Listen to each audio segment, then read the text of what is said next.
जय सिया राम, जय बजरंग बाबा की। कैसे हो आप सभी? आई होप आप सब अच्छे होंगे, स्वस्थ होंगे। आज मैं आप लोगों के साथ अपना खुद का एक अनुभव शेयर करना चाहती हूँ।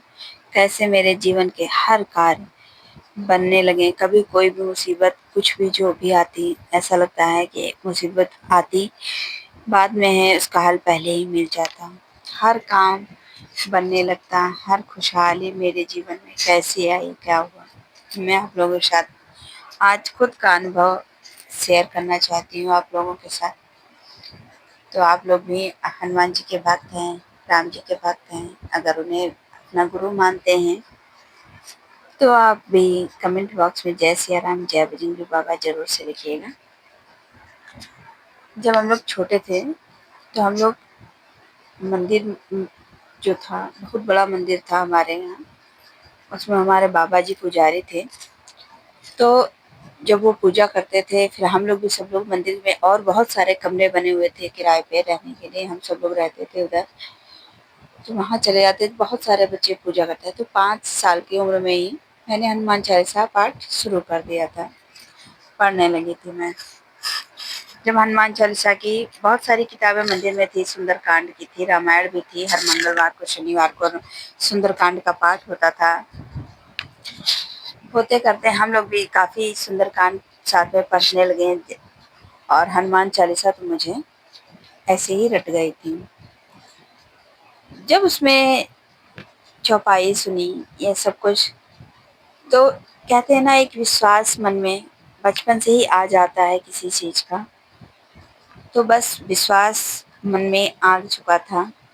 और जो कि हमारा मंदिर था, तो वहाँ पर बहुत सारे साधु संत वगैरह आते रहते थे। कई लोग जो राम लेखन पुस्तिका आती है, जिसमें राम राम लिखा जाता है, वो पुस्तिकाएं भी दे जाते थे। तो हमारे बाबा क्या करते थे कि मंदिर पे और जो लोग रहते थे उन्हें बांट दिया करते थे। बहुत लोग पूछते थे कि इससे क्या होगा। एक बार एक अंकल ने सवाल किया कि क्या ही करना है राम राम लिख के, और टाइम बेकार में जाएगा, इतनी देर में अपना कोई और काम कर लेते हैं। तब बाबा ने उन्हें समझाते हुए कहा कि जो सारी सृष्टि चला रहे हैं वो तुम्हारा काम नहीं बना सकते क्या? ऐसा कौन सा काम है जो उनसे बड़ा है? अगर आप आधा घंटा, 15 मिनट निकाल के अगर आप डेली एक पेज भी लिख लेते हो, तो आपके इतने बिगड़े हुए काम बनने लगेंगे कि आप खुद ही नहीं समझ पाओगे। उन्हें विश्वास नहीं हुआ फ्रेंड्स। उन्होंने वो पुस्तक वापस ला करके मंदिर में रख दी और जाने लगे अपने जो काम पे जाने लगे। तो उन्हें उस दिन काफ़ी, मतलब उनके बॉस से डाँट पड़ी, पूरा दिन बेकार सा गया। कहते हैं ना कि राम विमुख संपत्ति प्रभुताई, जाई रही पाई बिन पाई। कहते हैं अगर आप राम जी को नहीं मानते हो, तो आपके पास जो संपत्ति आपने पहले से अर्जित की, या आपके पूर्वजों द्वारा जो मिली है आपको, वो भी किसी भी काम की नहीं रह जाती है। किसी न किसी कारणवश सब विनाश ही होता रहता है। इसलिए राम जी को मानना, आप मानते हो ठीक है, मानना एक अलग बात है।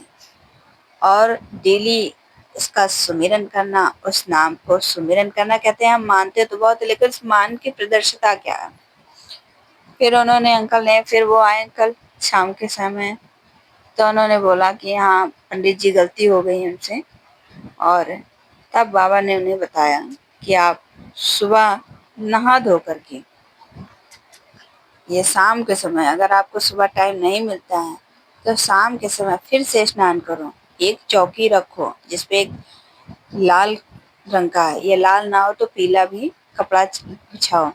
तो साफ स्वच्छ कपड़ा होना चाहिए। और इस बीच में जब तक राम नाम लेखन करना है, तब तक के लिए घर में सात्विक भोजन रखो, कलह ना करो बेफजूल। और जो हो सके, भगवान जितनी आपकी इच्छा हो उतने पेज आप राम नाम का लेखन कीजिए, पर एक पेज जरूर लिखिए। देखो, सारे विघ्न बाधाएं कष्ट जो भी हैं आपके जीवन की, सब कट जाएंगी धीरे-धीरे। जो भी समस्या आपके जीवन की आ रही है। फिर वो अंकल ने लिखा और उनको प्रमोशन हो गया जॉब में, और जो कार्य उनके रुक रहे थे काफ़ी समय से वो भी पूरे होने लगे। फिर एक दिन क्या हुआ कि एक लोग और आए, तब तो हम लोग बहुत छोटे थे। बस उसी अनुभव को आपके साथ शेयर कर रहे हैं फ्रेंड्स। आपको बताइएगा अनुभव कैसा लगा, ज़रूर बताइएगा। एक लोग थे तो फिर बाबा के पास आए और बोले, पंडित जी हमारा काम नहीं चल रहा है किसी भी तरह से, बहुत उपाय, बहुत पूजा पाठ करते हैं, सब कुछ करते हैं, भगवान हमारी कहीं से सुन ही नहीं रहे हैं। तब उन्होंने 3 दिन का संकल्प बताया। 3 दिन हनुमान चालीसा का संकल्प करना है, और हनुमान जी का संकल्प जो मैंने आपको पहले बताया है उसी प्रकार से करना है आपको। बाकी आपको 3 दिन में 21 बार, जिस टाइम आप पूजा करने बैठें, और हो सके तो दोनों टाइम कीजिए तो बहुत अच्छा। ऐसा करने से दोनों टाइम उन्होंने फिर अपने हनुमान चालीसा का संकल्प किया।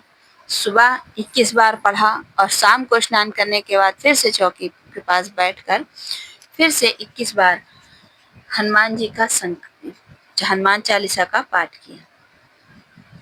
हनुमान चालीसा के पाठ के बाद एक बार बजरंग बाण का पाठ करना है।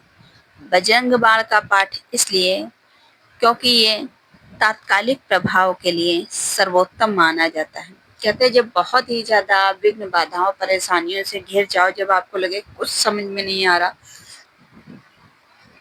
कि अब बस मेरे जीवन में कुछ बचा नहीं किसी प्रकार से, उस वक्त के लिए ये जो बजरंग बाण का पाठ होता है तत्काल फलदायी होता है। 3 दिन के संकल्प में सुबह और शाम दोनों टाइम उन्होंने 21-21 बार हनुमान चालीसा का संकल्प लिया, और उसके बाद में बजरंग बाण का पाठ किया, श्री राम स्तुति की। उसके बाद में 11 पेज सुबह और 11 पेज शाम को उन्होंने राम नाम लेखन पुस्तिका जो बाबा ने उन्हें दी थी उसमें लिखा, और उसके बाद में हनुमान जी की आरती करके जो प्रसाद भोग लगाते, खाते और अपने पूरे परिवार को देते। इस तरह से फ्रेंड्स उनका जीवन ही पूरा बदल गया।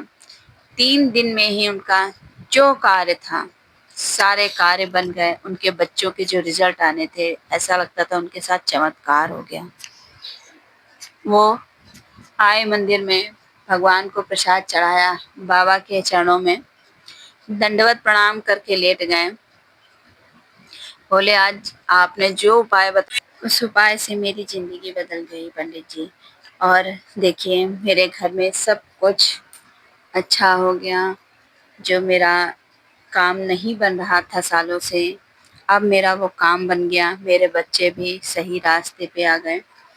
बहुत ज़्यादा जो कहते हैं विघ्न बाधाएं होती हैं, संकट होते हैं, तो हनुमान जी ऐसे देवता हैं, ऐसे हमारे भगवान हैं, प्रभु हैं, जो हर संकट से हमें उबार लेते हैं। जितनी भी परेशानी दुख है, अगर आप सच्चे मन से हनुमान जी को याद करते हो, राम जी को याद करते हो, तो आपके साथ कोई ऐसा काम नहीं, कोई भी संकट हो, परेशानी हो, जो भी तकलीफ होगी वो जरूर से जरूर दूर हो जाती है। ऐसे हैं हमारे बाबा, सबको सबकी मदद करते हैं। कहते हैं कि पूरी देश में क्या दुनिया में इनका डंका बजता है।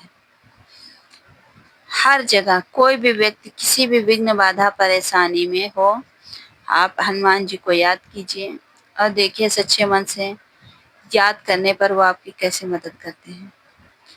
वो ना ऊंच नीच देखते हैं ना कुछ, सिर्फ अपने, वो भक्त वत्सल भगवान है। आप जब भी सच्चे मन से उनको याद करोगे फ्रेंड्स जरूर। और कभी कदार होता है बहुत लोग परेशान हो जाते हैं कि हमने तो कहा हमारा काम नहीं बना। आप पुनः प्रयास कीजिए, फिर से उन्हें याद कीजिए, वो जरूर करेंगे।